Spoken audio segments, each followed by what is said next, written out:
137 mètres de long, 23 mètres de large, 3 étages complets. C'étaient les dimensions que Dieu avait données à Noé. Directes, claires, surnaturellement précises. L'ordre divin ne laissait aucune place au doute. Construis-toi une arche. Et à cette voie, l'une des plus grandes œuvres jamais entreprises par des mains humaines commença. La Bible révèle la taille de l'arche, le matériau et son but. Mais pour transformer cet ordre en bois, poutres et structures, Noé devait faire face à des défis gigantesques, des défis que le texte ne détaille pas, mais que tout constructeur de l'époque comprendrait. Et tout commence par ce que beaucoup ignorent le terrain. Une structure de 137 mètres de long ne peut pas être érigée n'importe où. Elle nécessite un espace ample, ferme, stable, loin des pentes dangereuses et près des forêts de cyprès qui serviraient de matériaux. Alors, imaginez Noé marchant sur le terrain, analysant le sol, observant la fermeté de la terre, la proximité des arbres, l'accessibilité sans machine, sans ingénieur, sans carte, seulement le discernement, la sagesse pratique et la foi. Et quand il trouva l'endroit idéal, il commença la première étape, et ce n'était rien de glorieux. Enlever de grosses pierres, arracher des racines profondes, niveler chaque mètre, compacter le sol pour supporter des tonnes de bois, tout ça avec des outils simples, mais avec une détermination portée par la parole. Mais il y avait quelque chose qui rendait le travail encore plus difficile dans le monde près, déluge l'humidité constante qui montait de la terre. La Bible explique qu'une brume montait de la terre et arrosait toute la surface du sol. Genèse 2:6. Cela signifie que le sol était fréquemment humide par nature. Et un sol humide peut se transformer en boue. Les outils s'enfoncent. Le bois absorbe l'humidité. Le sol devient vulnérable. Alors, Noé devait probablement creuser de petits canaux autour du chantier, créant de simples dérivations pour que l'eau naturelle du sol ne sature pas la zone de travail. Ce n'était pas la pluie qui tombait du ciel, c'était la terre elle-même qui libérait l'humidité. Pendant qu'il faisait ça, des gens passaient en regardant, certains riaient, d'autres chuchotaient. Quel sens y a-t-il à préparer un terrain aussi gigantesque? Mais Noé ne répondait pas, parce qu'il ne construisait pas selon la logique humaine. Il construisait selon l'instruction divine, et quand le sol devint finalement ferme, plate et suffisamment sec, un nouveau défi se dressa devant lui: rassembler le bois pour une structure colossale. La Bible dit: fais l'arche en bois de cyprès. Et les cyprès n'étaient pas de petits troncs, c'étaient des arbres énormes, robustes, to lourds, idéaux pour une œuvre de cette ampleur. Abattre un tel arbre avec des outils rudimentaires nécessitait force, patience et persévérance. En abattre des centaines était un processus qui exigeait une discipline quotidienne, coup après coup, tronc après tronc. Noé et ses fils travaillaient jusqu'à ce que le grondement de l'arbre qui tombait résonne dans la forêt. Mais le travail ne s'arrêtait pas là. Déplacer un tronc géant jusqu'au chantier exigeait de la technique, sans roues, sans assez d'animaux, sans machines. La solution était la même que celle utilisée par les peuples anciens des rouleaux de bois. Des troncs plus petits étaient placés sous le plus gros tronc. Avec des cordes et des leviers, ils tiraient lentement, déplaçant des tonnes de bois de quelques mètres à la fois. Au fur et à mesure que le tronc avançait, les rouleaux arrière étaient déplacés vers l'avant, lents, épuisants, risqués, mais chaque tronc transporté était un autre pas dans la construction de ce que Dieu avait commandé. Et Noé continuait, car celui qui a reçu l'instruction de Dieu ne travaille pas selon ce qu'il voit, mais selon ce qu'il croit. Et pendant que tout cela se passait, les habitants autour voyaient cette activité inhabituelle, des hommes transportant d'énormes troncs vers un terrain gigantesque. Il était naturel que beaucoup se moquent, que d'autres doutent, mais rien de tout cela n'arrêta Noé, parce qu'il ne travaillait pas motivé par les yeux humains, mais par l'instruction qui venait de Dieu alors que le bois s'accumulait sur le terrain.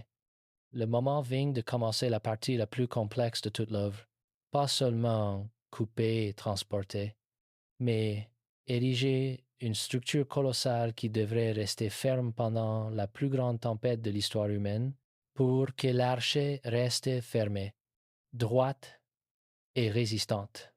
Noé devrait commencer par la base, la colonne vertébrale de tout le navire.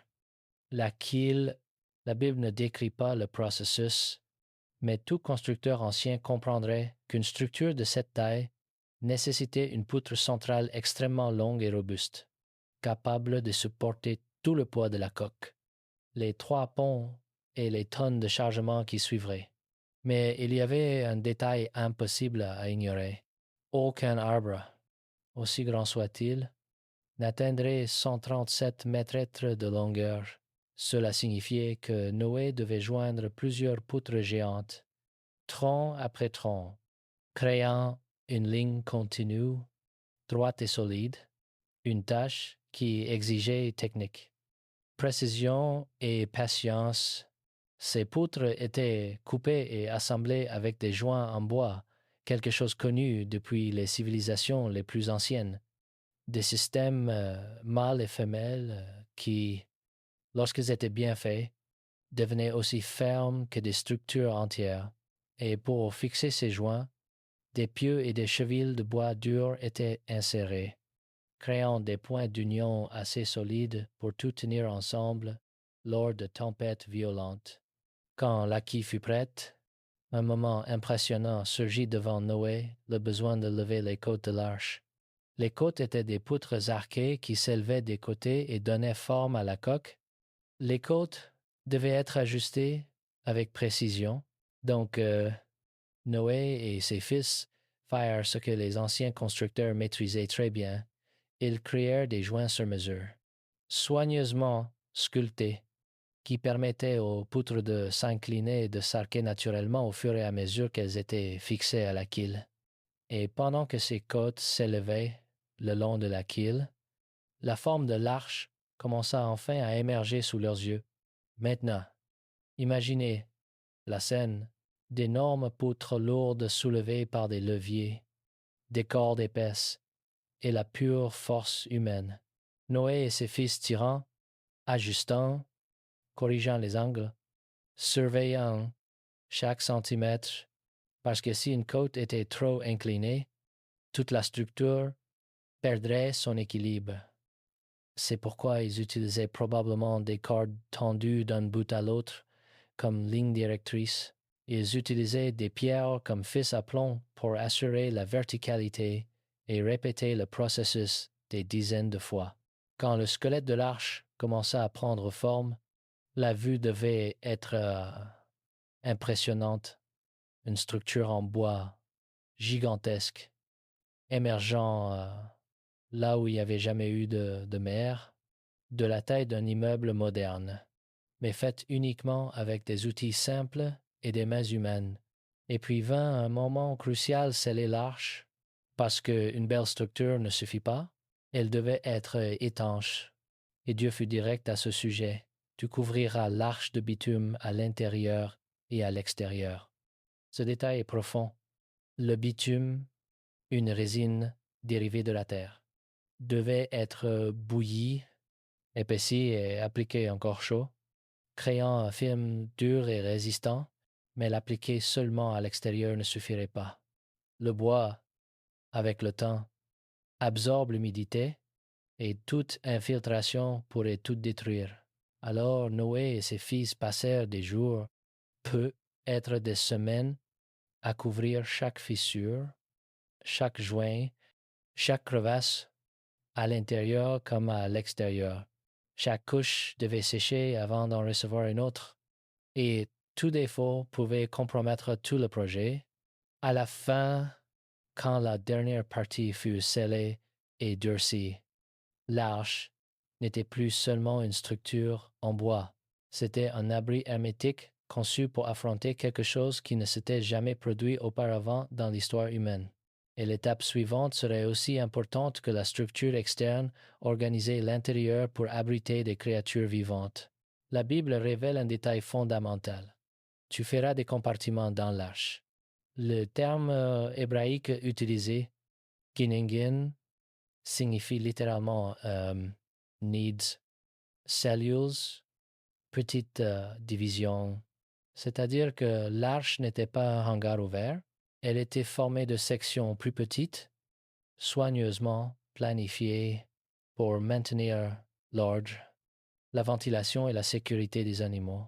Chaque espèce avait son propre espace. Les animaux plus grands en bas, les plus petits en haut, les carnivores séparés des herbivores, les reptiles dans des zones contrôlées, les oiseaux près de l'ouverture supérieure. C'était une organisation méthodique, logique, pensée pour éviter le chaos. Noé construisait des séparations avec des planches plus fines, créant des barrières naturelles entre compartiments. Il installait des mangeoires, des systèmes de drainage pour les déchets, des zones de stockage pour la nourriture. Tout cela sans manuel, sans plan préétabli, seulement avec la sagesse acquise au fil des années de construction et l'inspiration divine. L'arche avait 3 étages. Le premier pour les animaux les plus grands et les plus lourds, le deuxième pour les animaux de taille moyenne, le troisième pour les oiseaux, les petits animaux et les provisions. Chaque niveau était connecté par des escaliers internes, robustes, bien fixés, permettant le déplacement de Noé et de sa famille pendant le voyage. Et il y avait un autre détail que beaucoup ignorent, la ventilation. La Bible mentionne une ouverture d'une coudée en haut. C'était une fenêtre, ou plutôt un système d'ouverture qui permettait la circulation de l'air frais et l'évacuation de l'air vicié. Sans cela, l'odeur serait insupportable et les animaux suffoqueraient. Cette ventilation n'était pas seulement un trou dans le toit, c'était un système pensé, avec des canaux internes, des espaces entre les planches, permettant à l'air de circuler naturellement à travers les 3 niveaux. Même au milieu d'une tempête, l'arche respirerait. Et puis, il y avait la porte, une seule porte, d'un seul côté, assez grande pour que les animaux les plus grands puissent passer, mais assez ferme pour rester scellée pendant des mois. La Bible ne décrit pas comment elle a été construite, mais c'était probablement une structure massive faite de planches épaisses, renforcée avec des traverses, installée avec un grand axe en bois renforcé sur le côté de la porte, lui permettant de tourner avec force, mais avec un fonctionnement stable. Voici un point théologique précieux. La Bible dit « Et le Seigneur ferma la porte ». Genèse 7, 1, 6, c'est-à-dire que Noé construisit. Dieu cela, avant que les animaux n'arrivent, Noé marcha certainement à travers l'intérieur de l'arche, testant les poutres, vérifiant si le bitume avait complètement durci, cherchant des fissures, renforçant les côtes, évaluant le poids des provisions déjà chargées, écoutant les sons du bois compressé. Dans les grandes structures en bois, ça parle, ça craque, ça se tasse, ça s'adapte. Et Noé, avec l'expérience acquise pendant des années de construction, saurait si quelque chose n'allait pas. Et puis, quelque chose de surnaturel se produisit. La Bible est explicite. Les animaux vinrent à Noé. Ils ne furent pas capturés. Ils ne furent pas chassés de force. Ils n'arrivèrent pas au hasard. Ils vinrent. C'était comme un mouvement orchestré, comme si une main invisible guidait chaque espèce. Imaginez la scène, des paires d'animaux émergeant des arbres, des oiseaux atterrissant près de l'entrée, des créatures sauvages marchant calmement aux côtés de proies, des reptiles rampant dans la direction exacte, des petits suivant des instincts qu'ils n'avaient pas appris, et chacun se positionnant dans l'ordre, sans chaos, sans confusion, sans attaque. C'était le saut que ce n'était pas seulement un projet humain, c'était un acte divin se produisant sous les yeux de la famille de Noé, quand tous entrèrent, animaux, oiseaux et reptiles, Noé, sa femme, ses 3 fils et leurs femmes, 8 personnes de plus entrèrent dans l'arche, et ainsi l'œuvre fut achevée. La foi avait été obéie, et maintenant commençait la partie la plus difficile, comment Noé et sa famille survécurent à l'intérieur de l'arche pendant les jours du déluge. Avec la porte fermée par la main de Dieu lui-même, un silence différent remplit l'arche. Dehors, le monde continuait comme si de rien n'était, dédans. Tout était prêt, les animaux étaient logés, les compartiments organisés, la nourriture stockée, la structure scellée et ferme. C'était le début de quelque chose qui ne s'était jamais produit dans l'histoire de l'humanité. La Bible décrit ce moment avec des mots solennels. La 600e année de la vie de Noé, toutes les sources du grand abîme jaillirent et les écluses des cieux s'ouvrirent. Genèse 7, 1, cela indique des eaux souterraines explosant à la surface, des pressions internes libérées, des volumes gigantesques d'eau jaillissant avec force, des tremblements de terre et des ruptures profondes dans la terre. La famille de Noé sentit l'arche trembler, pas à cause de l'eau d'en haut, mais à cause du mouvement violent de la terre en dessous. Puis, quelque chose d'encore plus extraordinaire se produisit. Les écluses du ciel s'ouvrirent. C'était la première pluie de l'histoire, et pas une pluie ordinaire, des gouttes épaisses, un volume croissant, un bruit assourdissant sur le bois, le tonnerre résonnait, des éclairs déchiraient le ciel.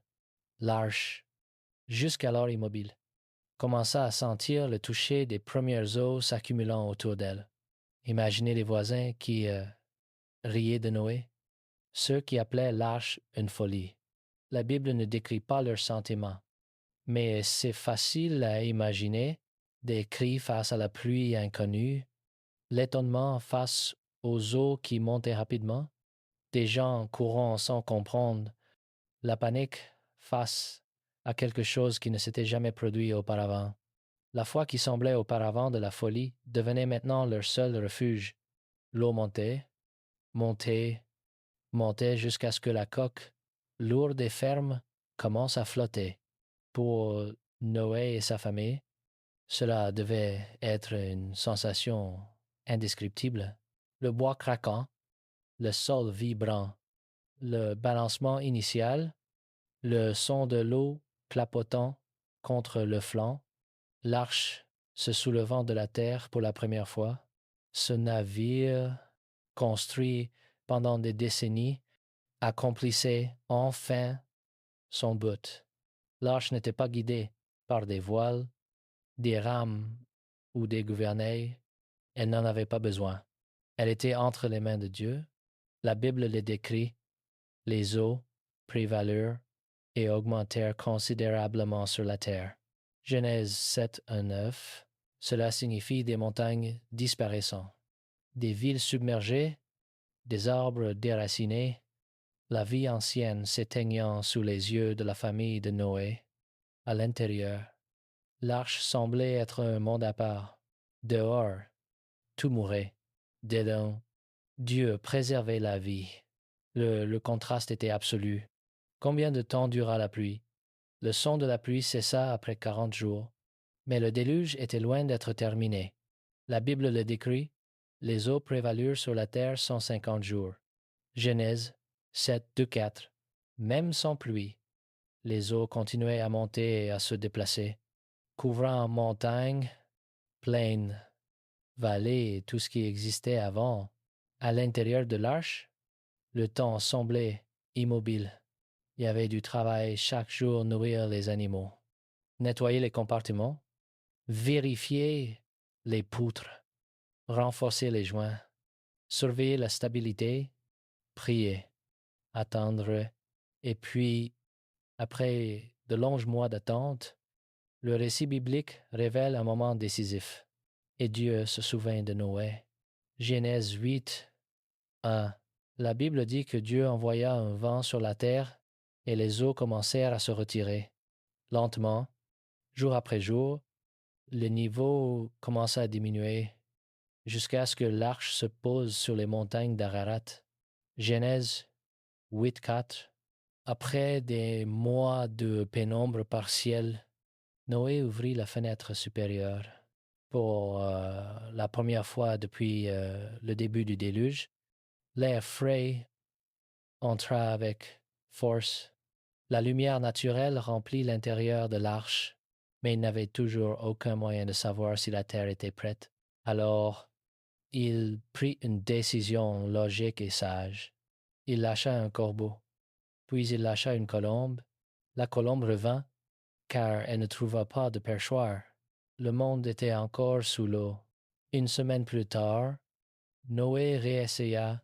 La colombe revint, mais cette fois elle portait une feuille d'olivier. C'était le premier signe de nouveau commencement. Une autre semaine passa. Noé lâcha la colombe pour la troisième fois, et elle ne revint pas. La terre commençait enfin à redevenir habitable.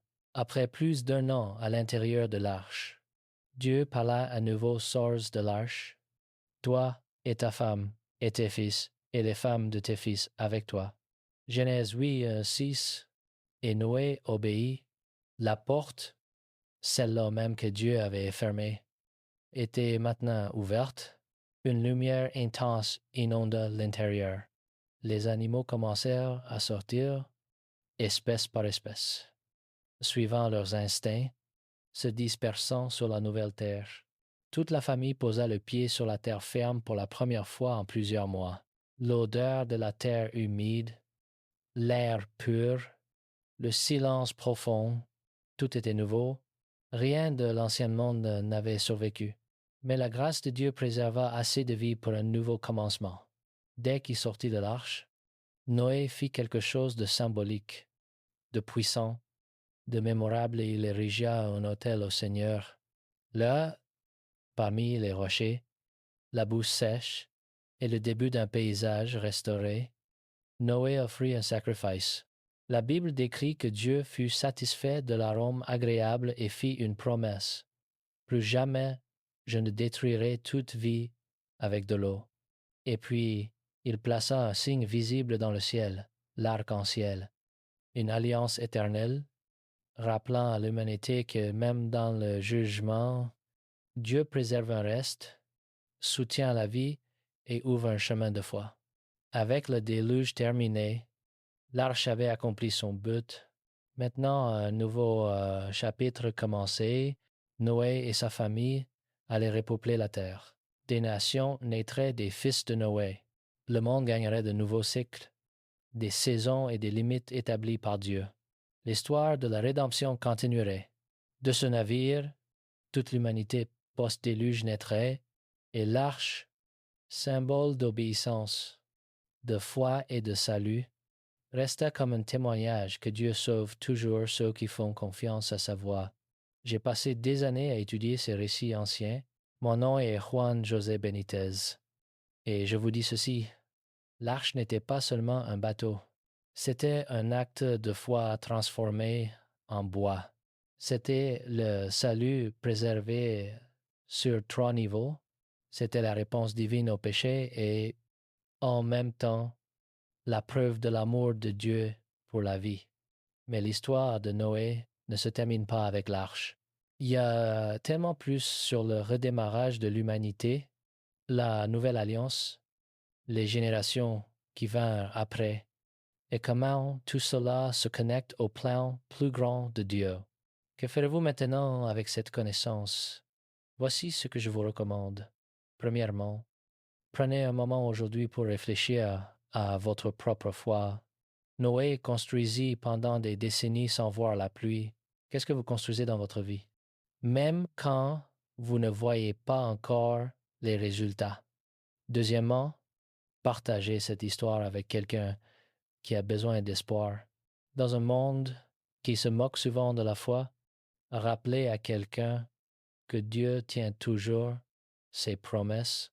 Troisièmement, cherchez les signes de l'alliance de Dieu dans votre vie quotidienne. L'arc-en-ciel nous rappelle que Dieu n'abandonne jamais. Où voyez-vous sa fidélité aujourd'hui? Quatrièmement, étudiez les détails. Ne vous contentez pas d'histoires superficielles.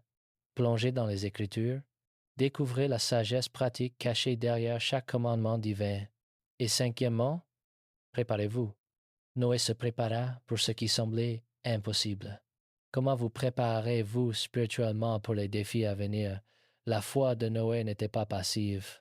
C'était du travail, c'était de la discipline, c'était de l'obéissance transformée en action. Et cette même foi est disponible pour vous aujourd'hui.